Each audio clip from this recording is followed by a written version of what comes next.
Hi, I'm Jim. And I'm David. And this is the Practical Guitarist Podcast. The podcast for people who eat, sleep, and breathe guitar.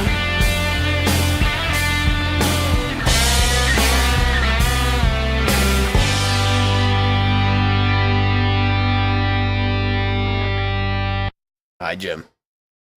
Hi, David. So, we got a lot going on right now. You're falling asleep at the wheel, apparently, and I've been editing video for 48 hours straight. So here I am. I'm sitting here waiting for the podcast. I got all my materials here. So I'm going to do it. I see a Windows computer in the background. I always have a Windows computer somewhere. You can't escape it, Jim. It's inescapable. So, for those of you who are tuning in, you know what this is. Are you a regular listener? Why not? Subscribe to The Practical Guitarist using your chosen podcast app. Take the time to put in a review with the service where you found our podcast, like iTunes, Stitcher, iHeartRadio, or Google Play. Get involved. Find our Facebook group at facebook.com/group/practicalguitarist. If you can also find us on Twitter as @PractGuitarist. If you're interested in supporting the show, we've launched a Threadless store at practicalguitaristpodcast.threadless.com. If you'd like to donate money to the show, there's always Patreon. Our Patreon is available at patreon.com/practicalguitarist. We need money. If you'd like to reach out to us directly, you can do so at questions@practicalguitarist.com. Also, we have a YouTube channel. I can't give the URL here because it's a long mishmash of bullshit. If you'd like to find us on YouTube, we need 1,000 subscribers. Go out there and subscribe to the show. You can find us as Practical Guitarist Podcast, I believe. Yes. But if you search for Fuzz Facts, you'll find my videos. I know that for certain. So I'd like to thank our biggest Patreon supporter right now, Jason Fuzzmonger. Our lone Patreon supporter, Jason. You weren't supposed to say that. All right, so I have plenty of support, just not coming in through Patreon. If you can't be an athlete, I gotta shame our listeners. Supporter. Come on, I gotta shame our supporters, our non-supporters. Thank you, Jason. Oh, okay. We appreciate you very much. We do. And we appreciate everybody no matter what. So here's some news. So I drove all night last night, and I'm running on about 2.5 hours of sleep. Yep. So I'm kind of illogical right now, but we're going to shoot anyway. So let's go over some of the stuff we were just talking about. So I got my blue guitar amp one home. Everybody who's been following the group, yep. So I plug it in and I'm playing it. I'm like, this is awesome. I'm doing some, demo stuff, and I'm like, I don't like that video. I don't like that. I don't like that. And I'm not like David. I'm not taking videos of myself. I'm pretty much just gonna have stills because I suck. And so I go to I go to take a break because I watch Family Feud about the same time every day. And I wanted to see the Final Feud thing. And I come back in, I go to play, and my guitar won't play. There's no sound coming out of the amp. I'm like, oh, no. And I didn't make any changes. And I've got to say that the built-in noise gate works great. So there's no setting. It's either on or off. You have a like a classic setting, what they call soft noise gate, and then a hard noise gate for your heavy metal settings. And I was like, and I've got a noise gate in my loop too, so I was fine. I'm like, geez, there's nothing coming out. So I'm messing with it, I'm playing with it, and I'm sitting there like, what the heck? So I pulled a cable out of the front end, and I put the guitar right into the front end. Nothing. I'm turning the guitar up and down. I'm rebooting the thing. I unplug it. I plug it back in. I'm like, oh my God. I just fucked this thing up. I just got it home. What the hell happened? Well, after a long period of almost crying, by the way, because I'm like, they have to order me another one. I go, you know what? The one thing I haven't checked So I pull the cable out of my guitar, put another cable in the guitar, bang, done. It was the fucking guitar cable. Maybe you used a little bit higher quality cable. You wouldn't have had that conniption. Fuck off.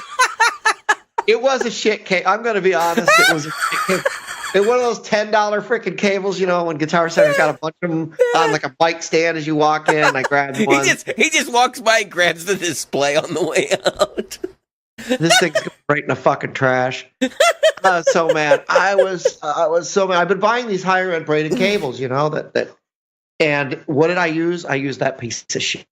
Right down. Yeah, because it was just convenient. Anyway, you're like, fuck it, it's right here. Fucking cable. I was so mad.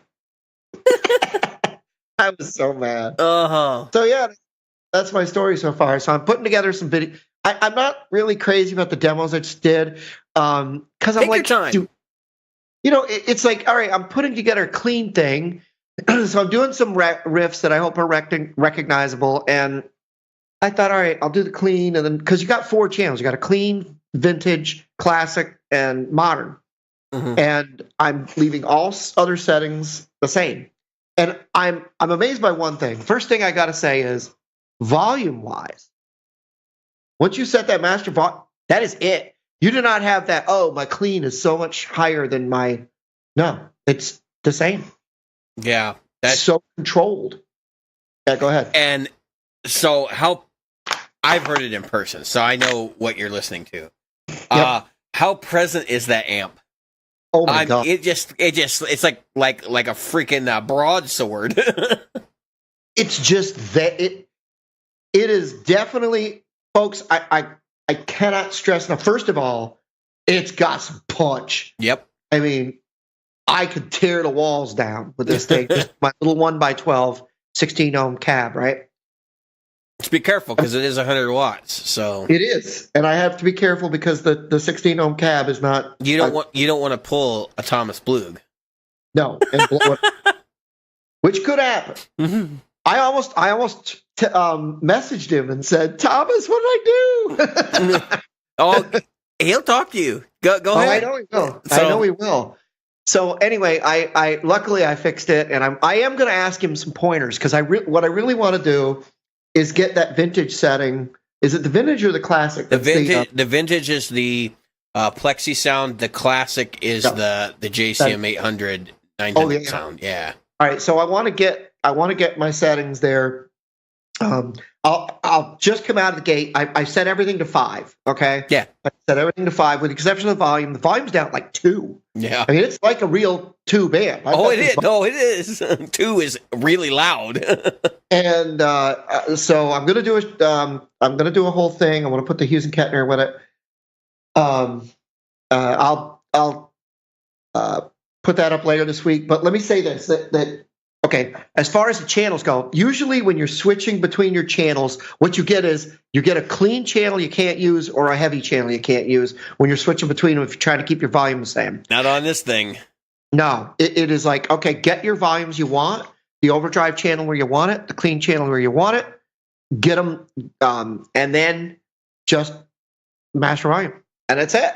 I mean, it's that simple. It is I'm already in love with it. Do you share a gain control on that? I'm trying to remember. So all the channels share a gain control. Yeah. So but they're voiced appropriately. So even if you have the gain max for the Plexi, it's not going to be like rip your head off for the Fender-y sound. For the Fender sound, right? And that's so I guess it's the clean that's the Fender. Mm-hmm. All right. So how does it take pedals? I'll let you guys decide for yourselves as far as the demos go. But I used the Paisley Deluxe underdog side and the Paisley side, and I'll say that it took it well. That it was, and when I say well, I mean as good as or better than the Hughes and Kettner. The real deal, right? It really. But here's the other thing: volume control wise, still right there. I wasn't like, oh shit, I've got too much gain in this. It was even keel. The boost is really good, and it's just a boost. It doesn't like color your signal. You're not going, oh crap, I got a boost. Now it's too tinny. You know how some boosts will, when you hit the boost, it's too much presence. There's too much. Yeah. It cuts through a little too much, and it almost becomes metallic sounding. Yeah, and it becomes grating on the ears. I also used the Fuzzy Wampler modded BB2, the Blues Driver, which in my other amp makes it almost. I mean, it just pushes it too hard and makes it like Where this Not one in it this was thing. really good. No, it was really good. I don't know what he does. I don't know what little magical elves are in there. But so when I got it. I got it at Guitar Center, and they were like, "Oh, that's nice. You got an amp," and they were like, "Yeah, whatever," because they see me all the time. They have no idea what that thing is. They have no idea. No, they were shocked and amazed. I pulled that thing out, and I said, "All right, guys, let me show you something. Let me show you something." And I set it up. Okay, farmer. And they were, yeah, and it was like, holy fuck, it was like, this thing sounds great, and they were like, that's 100-watt amp? And they said, and that's a tube? I thought it was a fluorescent light bulb. Yeah, it's for an aquarium. You can keep your fish alive and amplify your guitar. So no, but it's really good. It's really good. Yeah. And the record out is really good.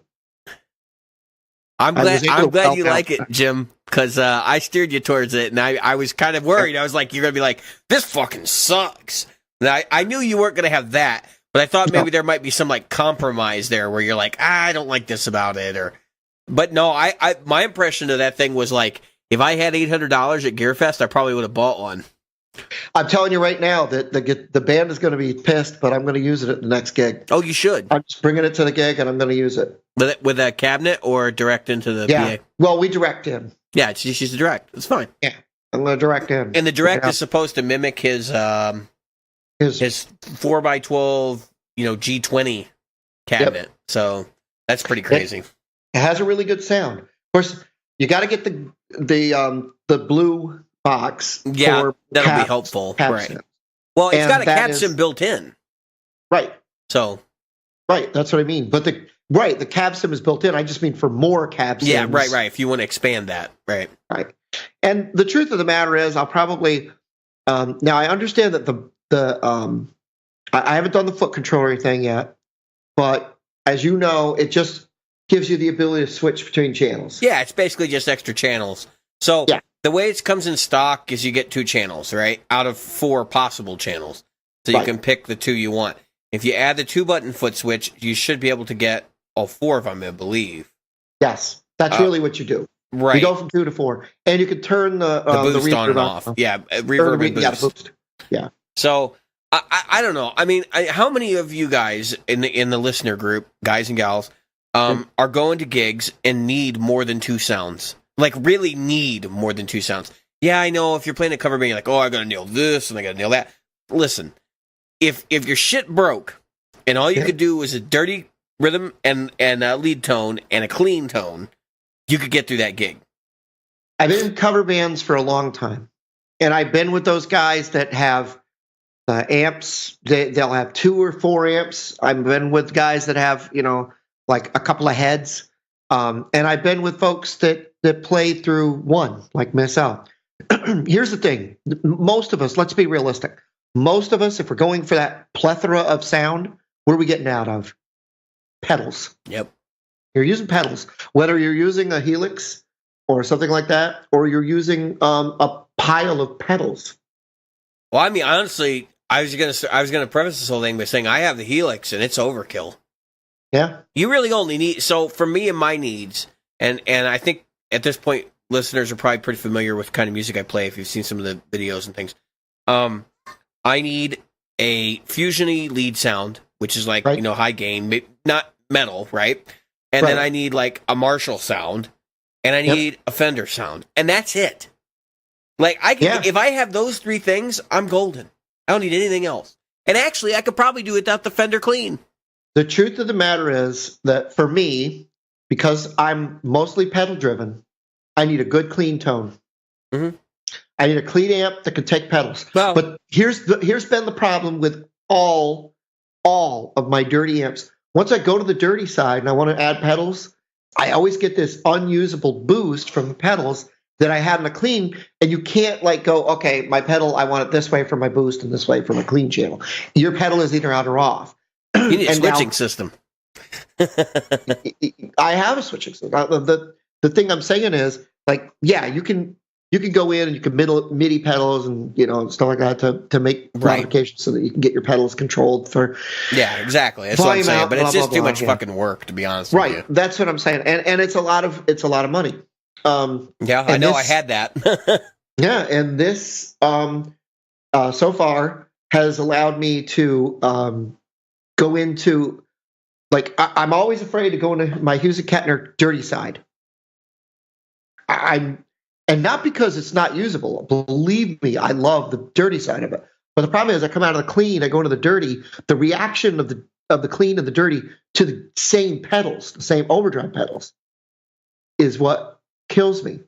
Because if I'm going in for the kill, I need to be able to know that I'm going to get a certain amount of volume out of that and not cut people's heads off, unless my objective is to cut people's heads off. Yeah, I mean, this brings up a good point. Maybe the topic for this episode really is that, and we can discuss on this for a while. But so the way I use my rig, I do run fuzz pedals into my dirty sides of amps. Okay, and I'm using basically what for most people would be a crunch sound, maybe beyond crunch, right? And I'm using a fuzz phase. So I can control the dynamics by rolling back my volume knob and actually control the gain channel and how crystal clear or how muddy and nasty it is. And you can see me doing this in the videos, particularly the one where I did the 4 fuzz phase shootout. And actually probably the demo I did of the Sunface, probably the most prominent place where you're going to see it. But my point in all this is that I can still use that fuzz over on the clean side because I keep it at unity gain, or maybe just a hair above unity gain. I'm not trying to punish my amp with my overdrives. Like that's not the goal here. Because if you have a 2-channel amp, really one, and especially in the configuration that Mark V is, one channel is clean. That thing ain't doing anything other than clean unless you have it in the crunch mode, and then the other channel is balls to the wall, like, let's see how much gain we can get out of 5 tubes. So point being, I found compromises that work. Now your like modulation pedals and stuff, they don't care. As far as, so you're describing a problem where when you go to the dirt channel, it's actually too loud, or is it just too distorted? No. When I'm when I'm punching it, it gets loud. No, so I've got the clean channel, right? Mm-hmm. And the dirty channel. I've got them at unity. Got the same volume. Right. But the same pedal in the clean channel giving me a certain tone. If I go to the dirty channel and I give it that same pedal, I get more volume. You're getting more volume out of the dirt channel. That's odd. Yep. That doesn't sound right. Like, all right, so I guess it might be perception, because it might be perceived volume because of compression. No, I suspect what's going on is that you have your gain channel is like dialed way back. You don't have a lot of distortion. Yep. That's and the reason is for the unity. So you can't push the gain channel at all, basically, to get decent volume, because I would just turn the clean up to match. Yep. Does your clean get like distorted as you turn it up? Is that basically what's happening? Oh, yeah. So you just don't want to do it then. No, it's not that. It's just that I'm not the sound man. We'll just say that. Yeah, but I mean, because as you push the clean channel up, sound man's got to bring your gain down.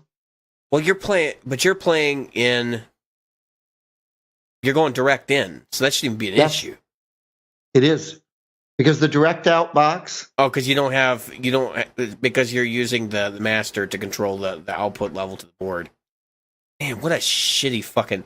See that's we talked about this like an episode or two ago, where the Mark V direct out does the same thing, where you have to use your master volume to control the output level to the board, and it's bullshit.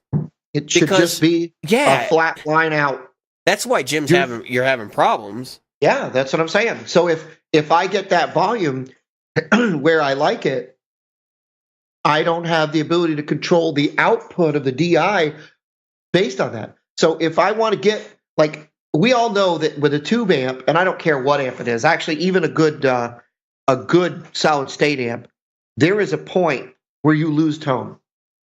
If you turn it down, you lose tone. I don't care, bedroom volume, all that bullshit aside. When you bring that volume down, you lose tone. Everybody knows it at this point. Right. And so if I'm going to play through the distorted channel, right? If I'm going to go to that point, then I need to know that, hey, I need to be able to push the volume enough to be able to get that breakup. And what happens with the pedal, and this is what I think is why, the pedal pushes the clean tone, but the clean tones tend to just, they don't, you're at your point where you can get it. Where's your drive set on like a drive pedal? Are you actually getting grip from the pedal at all, or are you just boosting the volume? No, I'm getting grip from the pedal. Oh, that's why. Yeah. Okay. Yeah. And so what's happening is, that's why I said I think it's perceived, because what happens is, if I can't get my volume of my dirty channel up loud enough so that when I'm hitting it with a pedal, it doesn't, usually, you're right. Usually, if I've got a dirty channel, I hit it with a pedal, it doesn't gain a lot. As far as volume. Volume doesn't go anywhere. As matter of fact, it won't. It will sit. Mm-hmm. So what happens is, then you've got, you got your gain, your input gain, and then whatever you're giving it is just going to compress a little. Right. Where a clean channel, just pretty much that's what it is. It reflects what it's getting. That's the whole idea of a clean channel. That's why people like a lot of clean channels for taking pedals. Is because now they're getting the true tone of the pedal. They're not really worried what the amp is going to give them back. Usually, they're worried about what the pedal is going to give them. Mm-hmm. Unless you're like some folks, like me, I like a little gain in my clean channel, so that I get a little grit in the clean channel, and I'm sitting right at the edge of. I think that grit. That's. I just wanted to dispel something here. I think a lot of people want that. I think probably most of your regularly gigging or guys that do this kind of work are looking for that semi clean tone. Right. So that's I hope so. That's not unique. I mean, so when you're good. So when you're doing the when I'm doing the clean thing, I've got to be able to give it enough oomph.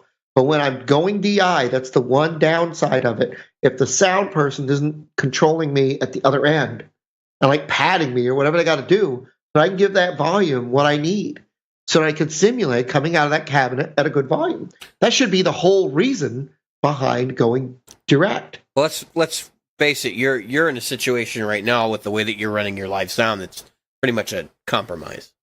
It is. I mean, that's essentially, like, I would honestly, if I were in that situation, I'd say fuck the sound guy. Like, I'd turn around and be like, to hell with this. I'm just using my amp, and that's just me. Like, I none of the places I play are big enough to worry about it. Like, just turn the PA up. It's fine. And actually, I know that this is really just a result of the fact that they want quieter stages. It's like at some point, if you want live music, you're gonna have to put up with a little bit of noise. You're not gonna have 4 silent guys in the corner just sitting there pretending to be a band. I mean, that's not how this works.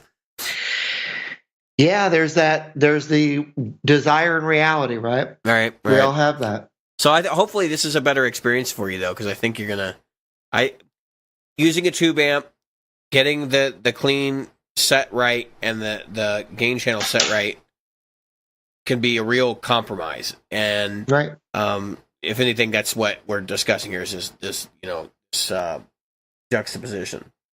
So, alongside what you've been doing, I have spent the last 48 hours editing a video.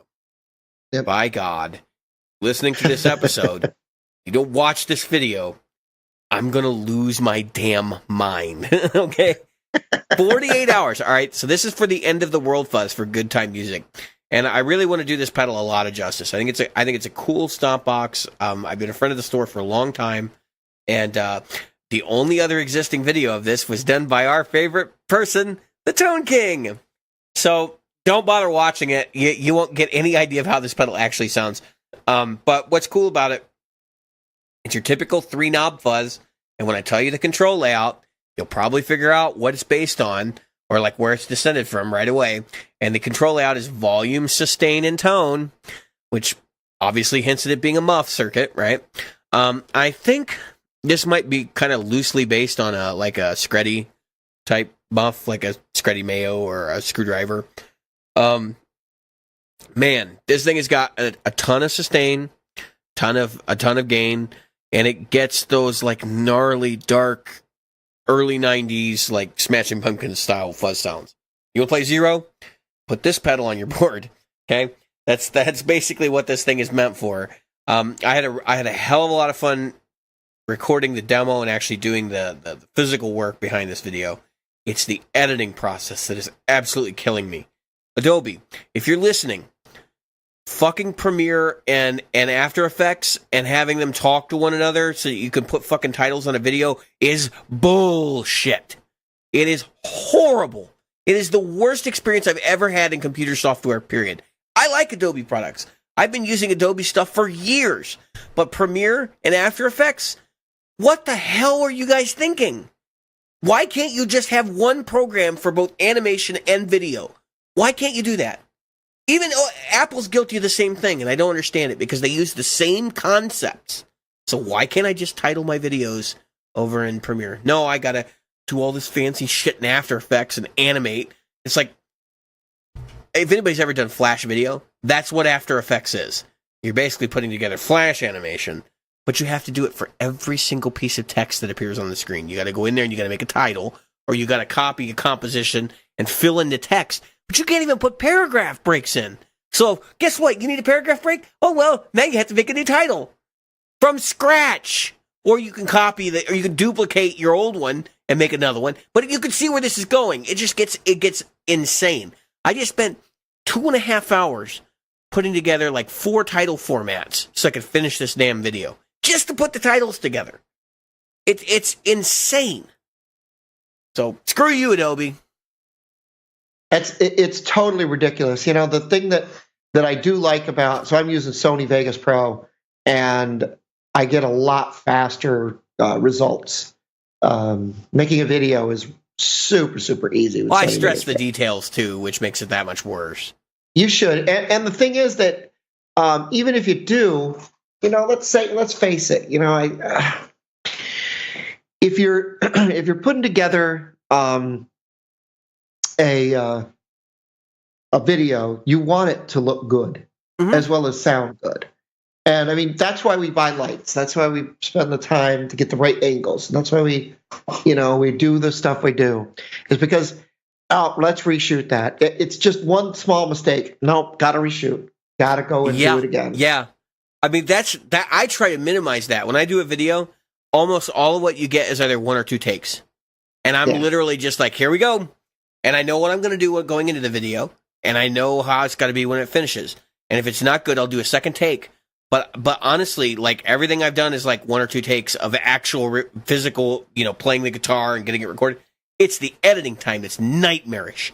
It takes me, honestly, I'm not kidding when I say I put 48 hours in this fucking video already. Oh, like, I believe it. It's just, and the work that goes into it, and the amount of time, folks, if you have not used one of the higher end software for doing video, this is not loading your crap up to YouTube.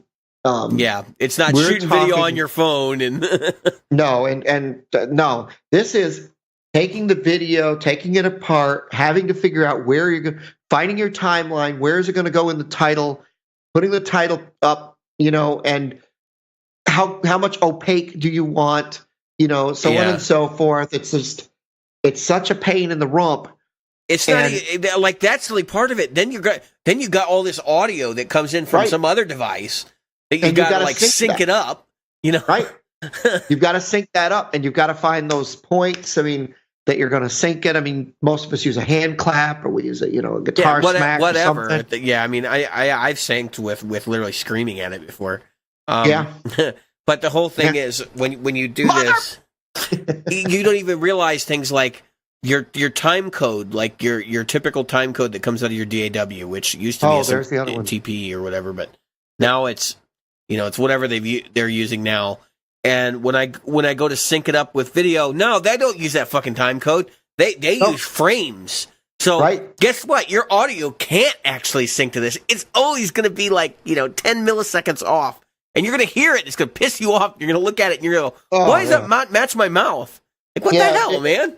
Or people will go, how come you've got such a delay between the time you hit the string and the time you've all seen those videos where people didn't do a good job syncing. Yeah. And it looks crap. And there are expensive, and expensive to us because of where we are in the podcast development, expensive devices that have a synchronizer between they synchronize all the cameras and they synchronize all the audio devices. Almost nobody I know uses those. Almost no one. Yeah. And it's because those are a big pain in the ass too. I honestly they're made more for acting, and the problem you run into is for us, we need the inputs from our amps, and we need the microphones, and our microphones are not synced the way that their microphones are synced. So, the bigger headache I have with all of this production stuff is that Zoom created a camera that actually has a pair of XLR outputs on it, but the camera quality is fucking awful. Oh, it's terrible. Oh, it's going to have great ins and outs for audio, but the fucking camera quality is trash. What's the point? It's 24 frames a second or some ridiculously low thing like that. Oh, no, I don't care about the frames per second. It's just the perceived actual video image quality is terrible. I'm not even talking about the image quality. I'm talking about the fact that if you play even slightly faster than Eric Clapton, at his slowest, you're going to go to into where the fingers are going to get fuzzy. Well, 24 frames playing a normal solo. 24 frames per second is really the film video quality, and that's fine. When you're going to have that kind of motion blur, that's because the camera can't keep up with it. It has nothing to do with the frames per second as much as the camera can't actually track what's going on there, and so it just kind of blurs it. It's digital photography at high speed is what it is. And as you know, if you got a photograph and something's moving, how's it come out? Blurry. Because the image sensor can't decipher what the hell it's supposed to do. So, your better stuff is going to shoot at 30 to 60 frames a second. Yeah, 30, 60, 120. I've even seen stuff shooting at 240, but you're talking expensive for that stuff. Yes. In fact, I was watching a tutorial the other day, and the guy's like, "Oh, look at this! I got 240 frames per second." And I'm like, "You fuck," But I'm not as big as worrying about the FPS as I am worried about making sure that the audio sounds good and at least you can tell what I'm doing. Right. You need to be able to see my hands on the controls. That's really important. And you need to be able to kind of tell what's going on. So if I don't show the pedal in the video, it's because I'm going to title it, and I'm going to tell you what I'm doing. I'm going to try to get more multi-camera stuff going. I did the 4Fuzz shootout. That was multi-camera. But at this point, I'm shooting with an iPhone, and I'm getting decent results. The last couple of videos I put up were all shot on an iPhone. I have the previous generation. I'm getting the new one when it comes out because it does what is it? 60 frames per second at 4K, and that for me is like that's more than enough. I think it'll do 120 frames per second at 1080p. Yeah, 1080p, which is probably more where I'll be going. But nevertheless. So going along with what we were talking about earlier, some folks were talking about how we were talking about the brakes. And the attenuators. Mm-hmm. Attenuation is definitely something that I may have to take it. My band might fold here shortly. Mm-hmm. So our drummer is leaving, and now our bass player. This drama, guys. That happens. So our bass player was like, you know what? I'm wondering if we want to keep going and blah, blah, blah. And the other guy's got a grandkid and getting older and he wants to spend time. And we all have that kind of thing. I don't have grandkids, but other people do. And not yet. No. And so I just, and thank God, even if I did, they wouldn't live with me. I raised my kids. I don't want to raise my kids' kids. But all that aside, I'll tell you that I might have to go and do something different. Yeah. And I'm probably most likely I'm going to be cabinet. So I'll probably either be picking up a 212 or sticking with the 112 and miking it with either the 57 or the 609. You're going to be so much happier getting out from under using the PA. Yeah, I think so too. I think that was a move that when we did it seemed logical at the time, has more and more become a pain in the rear because always my monitor mix is dependent on that PA instead of what I can hear from a speaker where I have some control of it. And I don't know. I'm being picky now, but that's the way it goes. Hey, we're getting some really bad audio quality coming in. I'm going to actually end the call and call you right back. It's Stormy Monday. Yeah, it's storming here too. I wonder if that has something to do with it. So we're back on already, and Jim's audio quality has cleared up now. So we can continue the discussion of attenuators and live gigging. Yeah, I mean, I think you're going to be super happy going back to actually using a cabinet, but I do too. Get an attenuator. It will tell you, make your life so much better. So I'm going to use the blue. So what I'm thinking I don't even know if you need it then, to be honest with you. Yeah, that's what I'm thinking. I won't need it. Plus, that you and I both know that next year when we do Sweetwater, I'm going to be getting a nano cab. I can't wait. Or the other cab. Jim, I'll be honest with you. I can't wait to get there because I'm going to spend a lot of money. I'm going to go all blue, and that's going to be. I'll be whether he endorses me or not, which I know he won't. I have because I suck. Yeah, I have a confession to make, everyone. I'm still on the year of no gear, and I want off badly. But I have bit my goddamn tongue so many times because I'm doing this. Like, I'm doing this not just for me, I'm doing this for all of us that have spent too much fucking money on gear and have ended up in debt. Like, this is for all of you. I'm doing this for you people, and that's why I'm still trucking. Mine's going to start next year. All right, so some hard realities. I know you're going to be sending me TS9 TS Mini. A TS Mini, which I'm looking forward to trying. And you're also... And I'm going to be sending you the Blues Driver, which I got to put in the mail this week. I have to send... So I'm going to do a demo of it first, but I am going to send you my Wampler... the Pinnacle. Yeah, the Pinnacle Deluxe V2. I'm going to send that to you. You can have your way with it. The only thing I ask is that if you want it, you buy me a Velvet Fuzz and have it shipped to me. Yeah, that's probably the best way to do it, rather than paying you money and then you... No, because then I didn't break Gear of No Gear. That's true. It is a gift. It is a gift. And it is it is an exchange. So, guys, we're trying.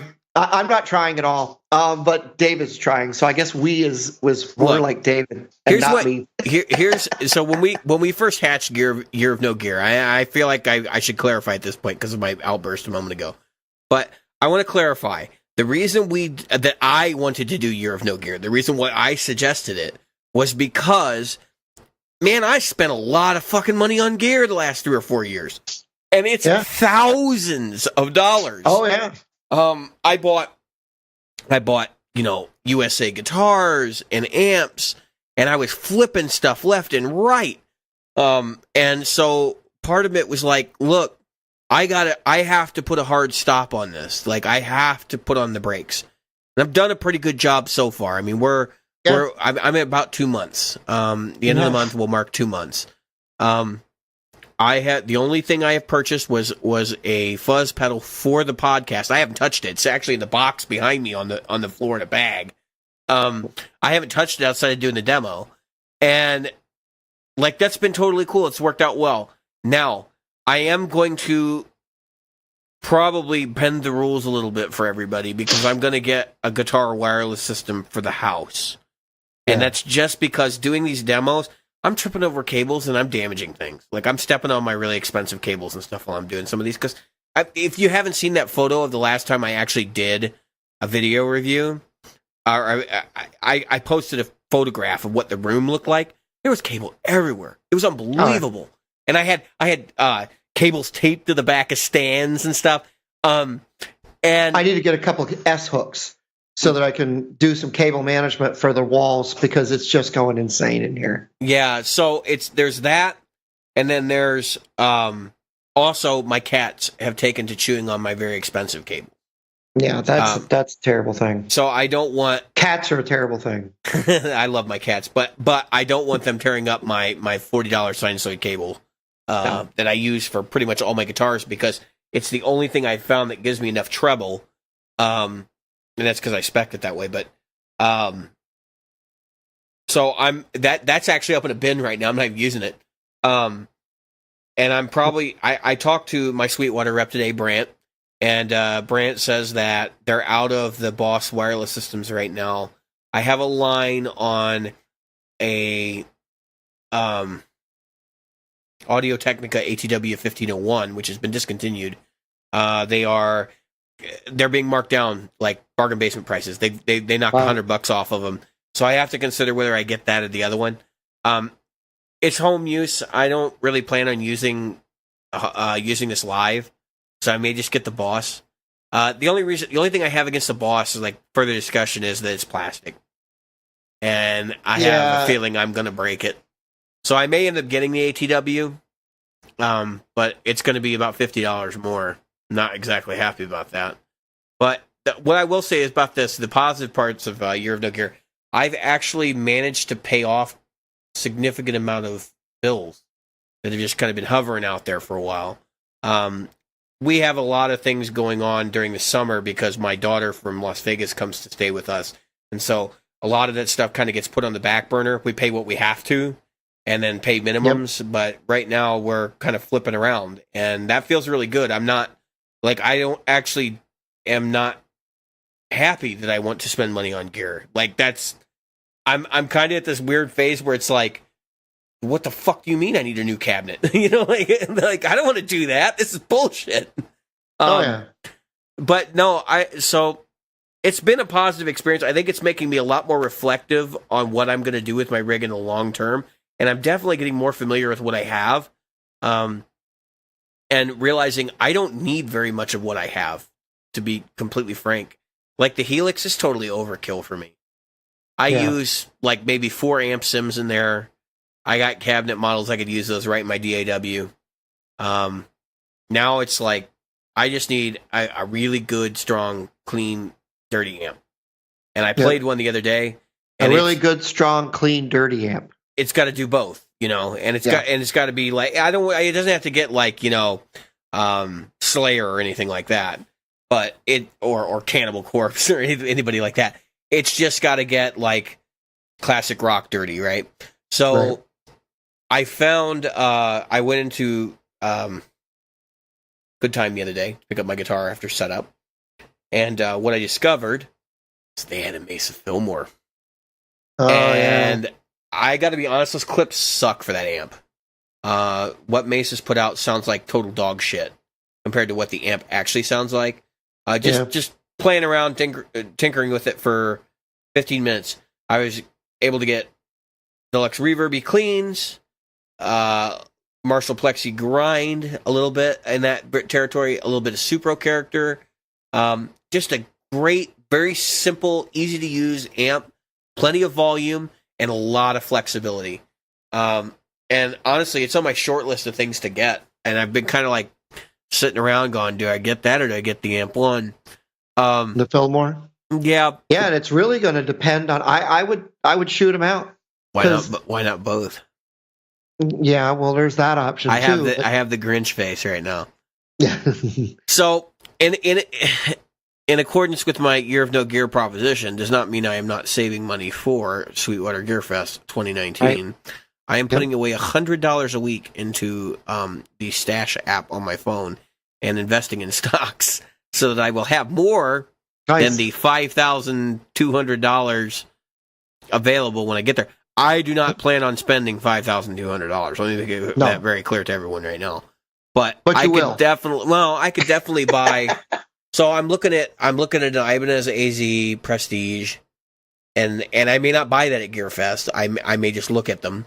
But I'm probably getting another amp. I'm probably getting an attenuator, depending on what the amp is, whether I need an attenuator. I'm gonna get a couple of effects pedals.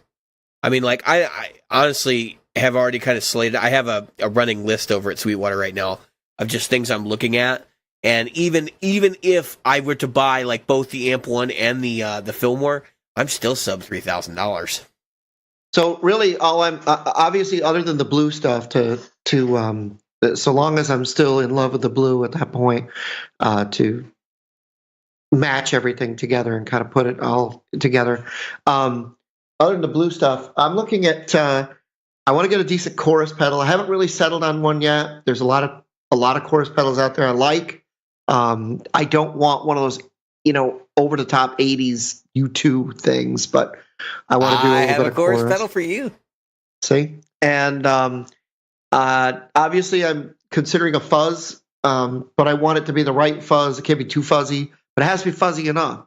So I got to do that David Gilmour thing, because if I do go to another band, I'm going to another classic rock band. Fuck it. I'm going to where I really like being. If it does happen, I'm going to the classic rock. All right. The End of the World fuzz is not the fuzz for you.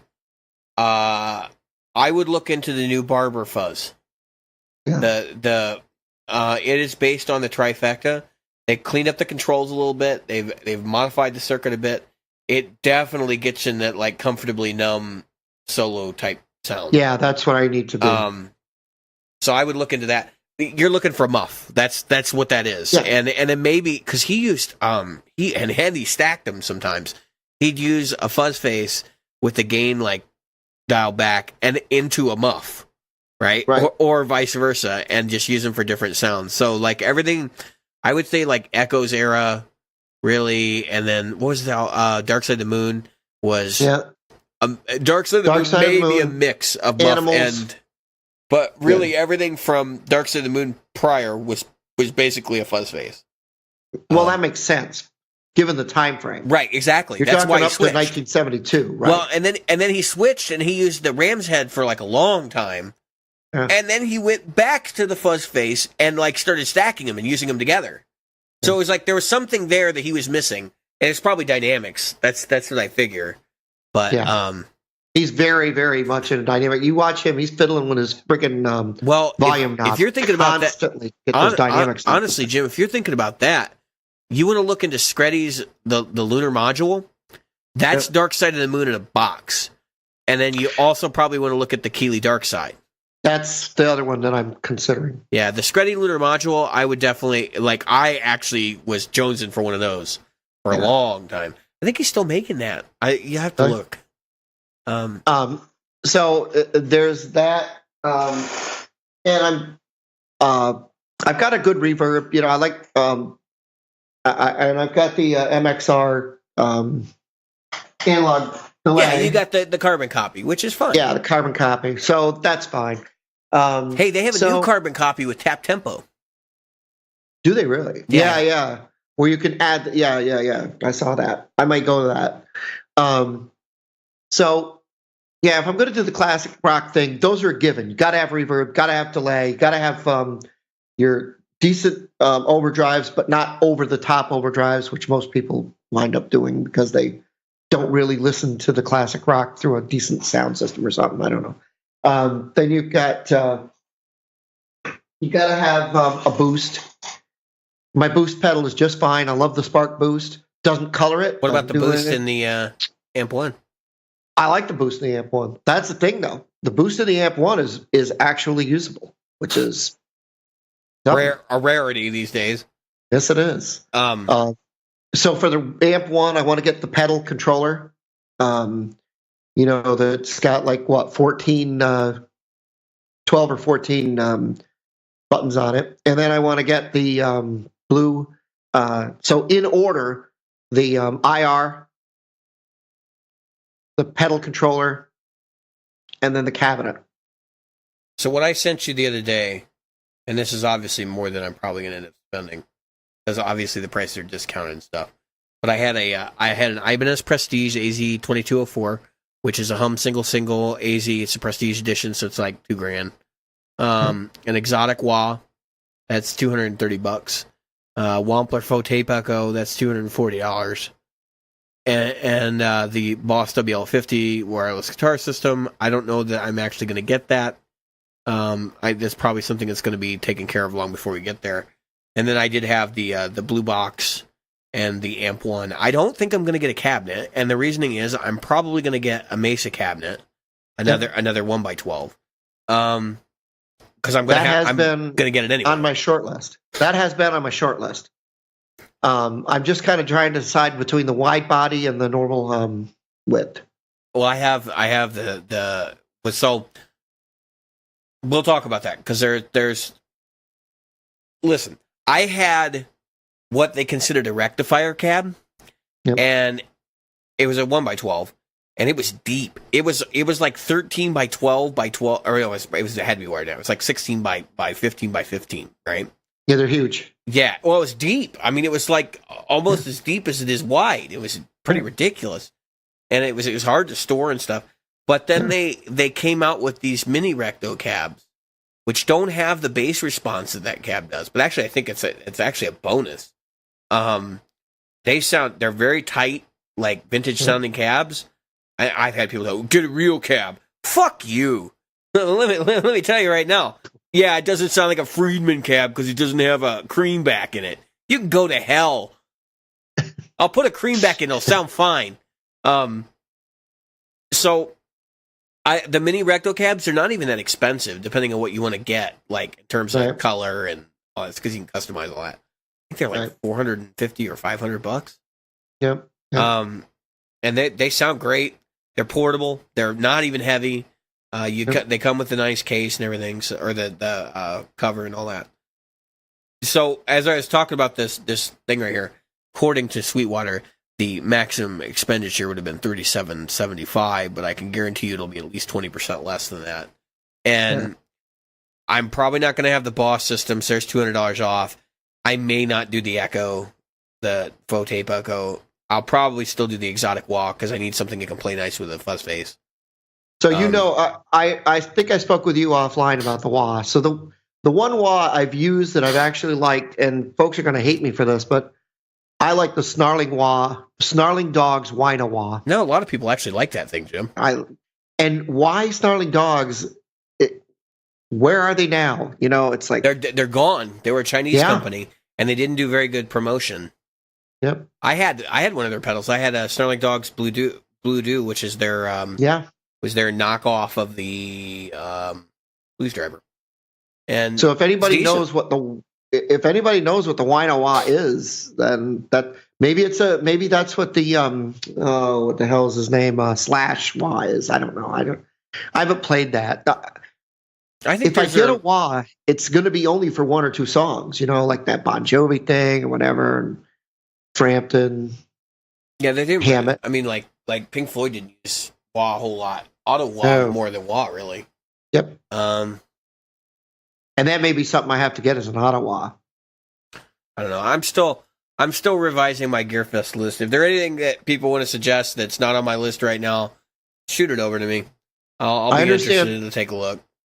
Yeah, I understand that Volvo makes a heck of an auto wah. My head is shaking. That was terrible. That was Jim went, hey, look at me. I'm going to try to fly this plane. So you're in talks with Robert Jackson to possibly go down there. Yeah, I'm hoping to get down there in September to Robert's Guitar Dungeon. I asked him what weekends he had free, and I asked him about a specific weekend. I don't want to say too much about that. I don't know what we're going to be doing content-wise. We'll do something. We'll either do an episode of the podcast with him, or I'll just go down there and be on his channel, or we'll just sit around and shoot the shit and play guitar. Like, that's fine. So hopefully, good things. I actually really looking forward to it. So I wish you could go, Jim. I know. We'll have to work something out because that would be fun. I'm thinking about coming to harass you this winter. Just take a plane You trip should. down there to Virginia Beach. Yeah, I would fly into have me drive Yeah, up. to and fly get to you Norfolk or something. Oh, Norfolk is awful. Oh, Well, it's just expensive to fly in and out of there. It's a great airport. We'll talk about it. I don't care about the expensive flying in and out, as long as it's convenient and easy. It is convenient and easy. I can get you in 15 minutes. Robert, speaking of Robert, he put up a new demo of the TC Electronic Gauze Tape Echo. Have you listened to that yet? No, I have not.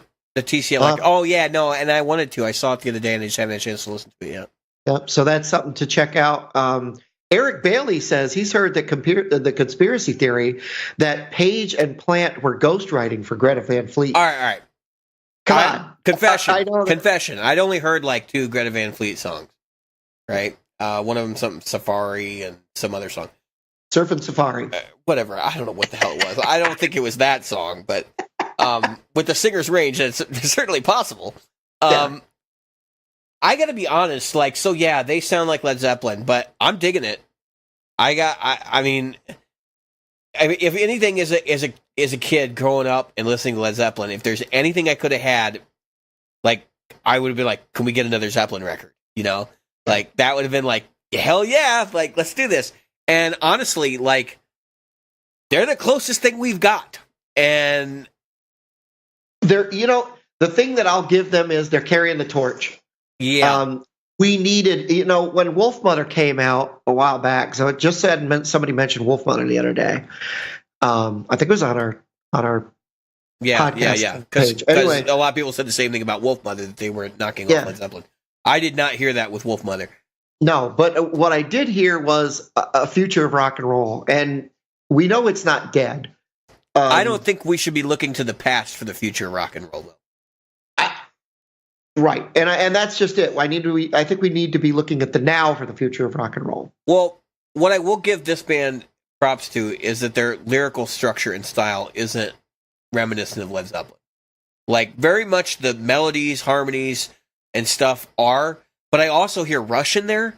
The guy can sing like Geddy Lee, and that's pretty impressive. I think he does a better job of that, but he hides it under this veil of, I'm trying to sound like Robert Plant.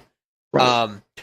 I think that that's a band that's going to make a name for themselves standing like Zeppelin, and then they're going to start doing records that are very different. Yeah. And when that happens, look out, because I have a feeling they're going to be able to put something together. Those guys have a lot of resolve to be able to, be that committed to what they're doing right now. Yeah. The band, so you're talking about, there's a couple of bands I like that are kind of in this vein right now. There's Greta Van Fleet. There's you're talking about, what was the band you just mentioned a minute ago? Wolfmother, yeah. Wolfmother's like that. Of course, Rival Sons. The other band that I adore, and I do not think they get the due props they deserve. I was watching videos of them today. It's The Darkness.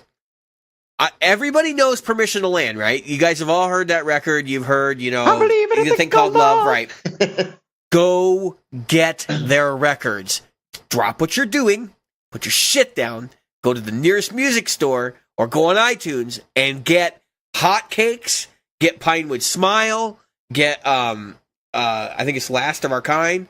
Get those records. They are freaking awesome. It's like Queen mixed with AC/DC and it's just like a whole hodgepodge of these acts. And they make it into something new and unique. And that's why I'm like, they're kind of looking at the future. Yeah, they borrowed from the past, but they're not doing the same things. And Pinewood Smile is great. That record, that first album for me, what was it, Permission to Land? I have that. Black Shuck, man. Kind of like Black Queen Shuck meets Zeppelin. Yeah. Black Shuck, because you just don't give a fuck. Yeah. So, funny story about that one.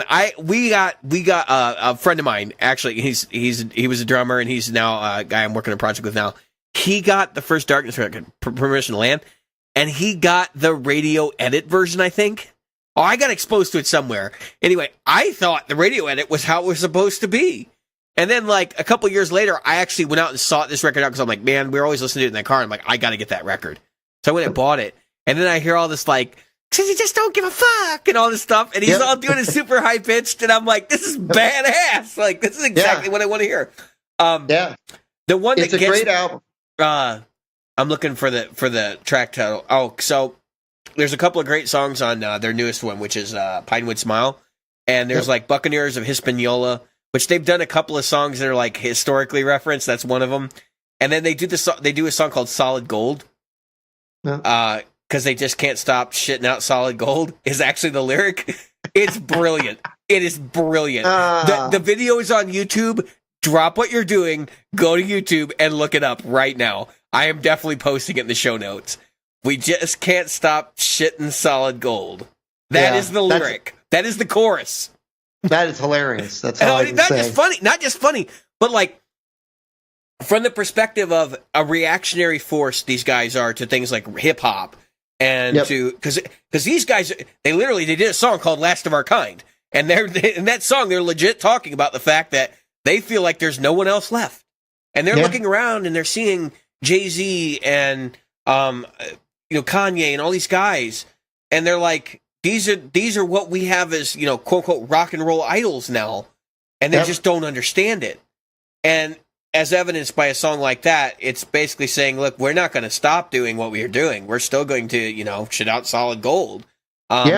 And it's kind of this compare and contrast of the rock and roll lifestyle of yore and the rock and roll lifestyle of now. Because who do you think shit's gold now? People would say people like Kanye, right? Right. It's really funny. Like when you stop and you think about it. And yes, it's meant to be funny. It's meant to make you laugh. But at the same time, it has this subtext that's actually really serious and it's social commentary. I think that there are bands trying to carry this. So, folks, if you can get in the podcast group and mention the bands that you're hearing now, that you're saying, these are the ones that are carrying the torch for rock and roll to the future. Yeah, because I think rock is going to have a serious revival very shortly. Yeah. I think the reaction right now, everybody in in the current generation that's in like high school and a little bit beyond, they're very like pro tech, right? Yes. And technology. And I would not be surprised to see a backlash at some point. When social media finally collapses, and I don't mean collapses in the sense that we're thinking like where it's going to stop, but like people start realizing that social media is ruining their life and it's ruining the lives of others and it has changed the nation for the worst. I think the reaction is going to carry over into other electronic forms of media as well. I think so. I think people are starting to realize that Facebook is one of the worst things that's happened. We thought for a while it was great, but we also thought that I don't want to know everything about everyone. I don't. Right. I don't want to know what color your shit is. Right. You are not special. Even if it is solid gold. Talking about that, that's right. Shit and solid gold. Talking about that, I want to take down that road. I've seen a lot more young people, and I'm talking about students and folks that I get to interface with that want to learn rock, that want to be rock players, not this EDM thing, because there is no talent.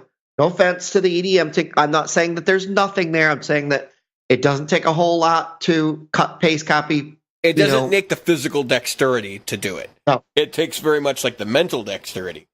But again, who wants to see some fat guy like me sitting in a chair programming beats? Right. You want to see a fat guy like me hiding behind a guitar? I would rather. I agree. Yeah. And the fact is that there are more and more kids that are growing up, seeing that and saying, this is awesome. So I really do think we're going to look at the 90s. The 90s were a huge backlash to all the crap that was going on in the 80s and the overindulgence of that time. Not that there wasn't a lot of great stuff in the 80s, but let's face it, it became a parody of itself in a lot of ways. So whether you want to call it hair metal or not, I know a lot of people that are in that scene take offense to that term. Call it what you want. There was, when more hairspray and makeup was more important than your ability to play, then I think that was lost. And it happened in the 90s again too. We got a backlash against that because then all of a sudden it became a parody of itself. Mm-hmm. You know, and so I think we're gonna get a parody of this EDM crap. Because to be honest, how far can you take it? The trend that I saw that killed, I will say, metal music in the very loosest sense of the term. What I mean by this is basically new metal in the late 90s. That was a whole movement. Like, a lot of people thought we were going to get the return of rock music out of that. And then all of a sudden, it became rap rock. And everybody was like, what the hell is this? And then it just collapsed and it died. And I think, the real reason I think it collapsed, and it wasn't because of the rap rock thing. They took themselves way too fucking seriously. And if you look back at bands like from the 70s and 60s, and even in the 80s, many of those bands did not take themselves seriously. No. Like, look at Twisted Sister is a perfect example. Right. Kiss. Which brings me, Twisted Sister brings me to the segue that I was looking for, though, is that I just watched their documentary on Netflix, Twisted Bleepin' Sister, which is Twisted Fucking Sister. Because Dee Snider has an incredibly filthy mouth. And it's a great documentary because it only chronicles like the beginning of the band up to the point where they broke, meaning when they got their first record deal. And they were around for 10 years in the New York and New Jersey area, and they were selling out everywhere. They were incredibly popular in that area. But because, I believe it's Atlantic Records, their CEO had a thing against the band. Like, we're not going to hire them because they're wearing makeup and they're dressing up like girls kind of deal. And even though they were selling out these 4,000 and 5,000 seat arenas and venues in that area. And I mean, when I say sell out, I mean like people were like fighting to get tickets and stuff. They still couldn't showcase and get Atlantic Records or any of the other record labels to buy in, because if Atlantic wasn't interested, why would they be interested kind of deal. And there was this whole like bias, and it's presented in the movie really well. There's this whole bias against them, and they just said, fuck it, we're going to do it anyway. And they toured Europe, and they did all this different stuff. And it was like, they were the band that nobody outside of that area had ever heard of. Right. And I feel like some of these bands today, The Sword is a classic example. They're carrying the torch for rock and roll. Have you ever heard of The Sword? Like, if you're not a musician or you're not involved in the music community, you walk down the street and you ask me, have you ever heard of The Sword? You're going to be like, what the fuck are you talking about? Is that a new Game of Thrones? Yeah, like, is that one of those things on the Iron Throne? But my whole purpose here is to say that these bands are still successful. Like, there's stuff going on underneath the surface of all this music, and it only takes one record company executive, and in this case, it's not going to be an executive anymore. It's going to be a group of fans who spread the word, right? To take one of these bands like The Sword or Rival Sons, or because Rival Sons has openly kind of said, we really wish we could get the airplay that we're looking for and stuff, or Radio Men, or these other bands that I've seen even locally, and they're going to get carried right to the top. It's only a matter of time. If they're out there, if there are bands out there doing this successfully, and they're actually doing it well enough that they can actually like record records professionally and do this kinds of things, there's a market for this. Yes, and there is. That market will grow. And that's all I can say. Same thing as you and I, Jim. We're doing this podcast, and we kind of joke that there was no market for this, but we're growing, right? And I'm unbeknownst to me, like this is becoming kind of a movement thing, and I hope it becomes a bigger movement. Because I'm tired of things the way they have been for the last 5 years. I mean, really, EDM has ruled music for the last 5 to 7 years, And when I say ruled, it's like that's the only thing you see being used in movie soundtracks. That's the only thing you see, you hear on the radio anymore. I mean, even when you hear this pop music now, it's basically EDM. Like, it's so overproduced that it's EDM. It is. So there's an interesting series I recommend people watch. There's a YouTube series by a guy named Rick Beato, Beato. Yeah, I've watched some of this stuff. And he does one, what makes this song great. And so each of the series, he breaks down a song by a certain band. They'll take Running with the Devil he did. Really cool, fun stuff. Anyway, long story short, it looks at those things that I talk about when I say these little things are what make a song awesome. It's just little shit that somebody took the time to put in there that makes a song really kick ass. And right now, what we've got is, okay, throw a beat down. Okay, got my beat down. Now have somebody say a lot of things that are offensive over it in perfect time. Yeah, it's And either, if they either can't say it in offensive perfect or, time, it's either offensive or be sugary sweet with like lyrics about, you know, rubbing your boobs in somebody's face, or, you know, it's just bad. It's offensive. You know, what gets me is all these people like, oh, I'm a feminist, because that's a big movement right now, even amongst men. And then they'll listen to somebody like Katy Perry. Like, what in the hell? What is killing going me. on? Yep. But, you know, my thoughts on that aside, there's a that series is really good. Rick Beato's incredible. Anyway, I had to laugh because last week I was watching Phil McKnight. I caught the live. I never catch it live. I always catch it afterwards. But his live thing, he was talking about the 5150. Somebody asked him 5150 or the new EVH thing. Yeah, the 5153 or whatever. He said, yeah, the old PV 5150 is definitely the better amp. I think it's better made. I'll give you that Yeah. much. I think the 5153 is not well made.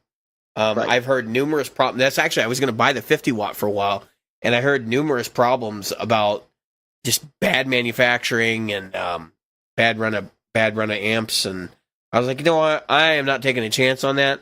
But I know people that I mean, like I've seen. In fact, I saw somebody today who did a rig rundown, and they were using them in their touring rig. Yeah, and I also, well, they used to be like the bomb in a lot of the hard rock and heavy metal bands. The death metalers love them because they have this attack, you know. Oh yeah, it's incredible. Anyway, he also when they asked him about the new EVH guitars or the PVs, he said, "Oh yeah, the PVs. They're pretty much on par, but you can get a PV for a lot less money." Yeah, I mean, if I was, the only thing that keeps me away from buying another PV EVH style like PV Wolfgang is they're not stainless steel frets. Yeah, like, I don't want. I'm done. I'm done with conventional frets. All right, after playing the AZ and realizing that like I probably never have to have that thing set up other than to have a neck adjustment, I'm just like, why in the fuck would anybody do anything else at this point? I just got my my S500 back from the shop, and I'm realizing I'm going to have to do quarterly maintenance on it. And it's like, look, I don't mind paying the shop, you know, $50, $60 every quarter, but it's just, if there is an alternative, why not do it? Yep. It pays for itself. I mean, how long do we keep guitars around? We keep guitars longer than we keep cars. A lot of these guys do. Oh yeah. So why not? You know. Yeah, when you think about it, you can buy a guitar today and never buy another one. Mm-hmm. Now that's not realistic, but you can. Decade of no gear.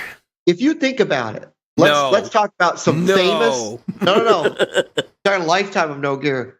No. If you look at now, all kidding aside, some famous guitar players. Yeah. That pretty much have one freaking guitar. There was Stevie Ray Vaughan. Well, he had 12 or 13, but he relied on the one. Yeah. He pretty much went to that one. You have, of all people, Brian May. What, 50, 60 years now? He's got a lot of copies. I don't think he takes the original Red Special out anymore. He takes copies. From what I understand, I saw a rig rundown. He will not play. And he has dozens of copies that he uses on stage. That's not true. He has dozens of. I know that for a fact because you can see video of him playing green ones and shit. Oh, I know, but so according to his tech, he plays the Red Special, and then if he breaks a string or he needs a different tuning, it's the only time he gives it up, and then he wants that guitar back in his hands. Well, that's because it's been stolen several times. Yeah, I think that's probably part of it. Oh. You've got so many guitar players that is the case, that they have a go-to guitar, and that's the one that they like. Unless they're, very few musicians. I mean, even what's his name? The Edge. Look at him. I mean, he pretty much has his go-to acts. I mean, he has other ones. It's an Explorer. Yeah, he's The got one he's that. had since like 1979 or 8 or something. Yeah, He got on a trip to the United States in New York. yeah. So if you look at your guy, I mean, AC/DC. Honestly, you look at Angus Young. He tries and He's tries. still and tries. playing the same SGs he's been playing for like 30 years. He's been playing 61 SGs forever, and he does have to have a dozen of them. But it's because he sweats so much on stage that he sweats into the guitars, and they have to take them and clean them out constantly. Did you guys hear? Not you guys. Did you hear the story of so when they tried to switch marshals with them? So I guess it was Mutt. I think we were recording with Mutt Lang at the time. Hey. And they went and they swapped all their marshals for EL34 loaded like plexis and stuff, and they played with it for like a week, and they were like, "This is just not working. Like, what the hell is wrong?" And their tech told him, he's like, "Well, they don't have KT66s in them," and they're like, "Why the fuck would you change that?" Like, so here's the ass kicker, right? Price of KT66s, they're like $100 a tube. They're like, "Fuck it," like we don't care. They do not give a shit. I'll tell you right now that Angus, that's the one thing that every interview I've seen with any tech at any point in time with him is nothing changes. Yeah, we don't change shit. Matter of fact, they have a Variac. We were talking about the difference. I guess we'll do that on the next podcast. Right. They have the Variac that they use to match voltages in different countries and venues. Has to be exact. I can't remember. It's like, it's got to be 98.6 degrees. I mean, it's got to be exactly this voltage. Pretty soon they're going to get one of those temperature controlled server racks and put the amp heads in there. Oh my God. It's just, it is really insane. But to know your gear so much that if the voltage input changes, and so we'll leave it at that because we won't talk about Variacs today. But we will talk about the difference why a Variac is not an attenuator. I do want to weigh in because we're done. We're done. This is the end of the episode, but I do want to weigh in for a second on, I can tell the difference between the air density, temperature, and like the sound. Listen, I have dealt with people who are like recording engineers before, and they have very sensitive ears, and like I still don't think you can tell the difference, and I don't think they can either. I don't think anybody's got the ears for that. Now. Voltage, maybe like voltage drop across tubes. Like there are very specific voltages that plexis are supposed to run at. For example, I just don't think that. I mean, maybe the sum of all parts, but I doubt it's like the little infinitesimal detail. Like, someone else touched my guitar and put their DNA on my strings, I could hear a difference. Bullshit. Yeah. Bullshit. Yep. I still. It's there. I mean, I know. Listen. I think some of it is just the band is so idiosyncratic about it that they're like, if something's off that night, they come off of the stage and they're just like, "What'd you change?" Yep. And that then becomes a thing. And it may not necessarily. It may even just be like they had an off night, and the tech's going like, "I didn't change anything," And that he's going to find something. Oh, look at this he's just going to go dig something up now. Like this battery is a Duracell from 2018, and exactly. that we only get the 2016 models. Well, this is just like that time we had to use KT66 tubes. So, all that being said, folks, if you have this one thing that you cannot, that you whether it's a cable or you use certain batteries in your pedals, like you said. Certain batteries for your fuzz pedals. We'll save that for another day. Mention it. Let us know what you've got in there. Let's talk about idiosyncrasies. We want to talk about that idiosyncratic thing. Is it certain strings? Is it gauges? Is it that you always rub your hands on a certain towel between We won't songs? Make fun of you, I promise. But it is interesting to hear how we won't make fun of ourselves. That we can do. Yes, it's really funny to see like what other players actually think is the super important thing about what they do. So, yes, please reach out to us in the group. And the other thing I want to ask people to do is, what do you have in your gig bag? That's good. That's a good one. You have an amp one in your gig bag now. Yes. What do you have in your gig bag? Dick. He's got a big blue dick early. Now. A very Robert big Jackson blue dick. Robert Jackson asked me in the group, so I'm gonna write to Thomas and say, yeah, I got a new All amp right. one. Please tell me what to do now, please. Yeah. All right. With that, I have been David. I have been Jim. And we have been Practical Guitarists. Practically. Practical. Right.